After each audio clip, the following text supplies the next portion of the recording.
ডিমের ঝোল রান্না করব, সেই জন্য এখানে 4টে ডিমকে আমি ভেজে নিলাম, ভেজে তুলে নিচ্ছি। এবার তেলের মধ্যেই আমি 4 টুকরো আলু দিয়ে দিলাম, এই আলুটাকে একটু ভালো করে ভেজে নেব। তেলের মধ্যে ফোড়ন দিয়ে দিয়েছি শুকনো লঙ্কা, তেজপাতা আর জিরে ফোড়ন। দিয়ে দিলাম রোজকার মশলা, আদা, লঙ্কা, পেঁয়াজ বাটা, সমস্ত বাটা, ধনে জিরে গুঁড়ো। একটু নেড়ে চেড়ে দেবো, নুন হলুদ দিয়ে দেবো। এর মধ্যে দিয়ে দিচ্ছি নুন, হলুদ আর একটা ছোটো সাইজের টমেটো। এগুলো দিয়ে ভালো করে ঢাকা দিয়ে কষিয়ে নেব।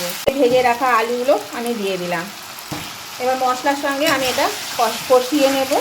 এবার আমি ঢাকা দিয়ে দেব। ঢাকনাটা খুলে দিলাম, মশলা কষানো হয়ে গেছে, তেল ছেড়ে দিয়েছে। এরকম মশলা সুন্দর কষানো হয়ে গেছে। এখানে পেঁয়াজ বাটা জল ছিল, সেটা দিয়ে দিচ্ছি। আরও একটু জল দেব, দিয়ে এটাকে আবার একটু ঢাকা দিয়ে দেব। আলুটা আর একটু সেদ্ধ হবে, সেদ্ধ হয়ে গেছে অনেকটাই, আর একটু সিদ্ধ হবে। 10% সিদ্ধ হলেই কিন্তু হয়ে যাবে। ঝোল ফুটতে শুরু করেছে, আলু সেদ্ধ হয়ে গেছে। এবার দিয়ে দিলাম ভেজে রাখা ডিম। ডিমটা দিয়ে আমি মিনিট 3 মতন ফুটিয়ে নেব।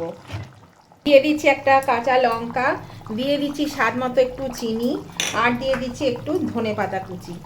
এগুলো দিয়ে ভালো করে নেড়ে চেড়ে নেব, দিয়ে আমি এটা নামিয়ে নেব।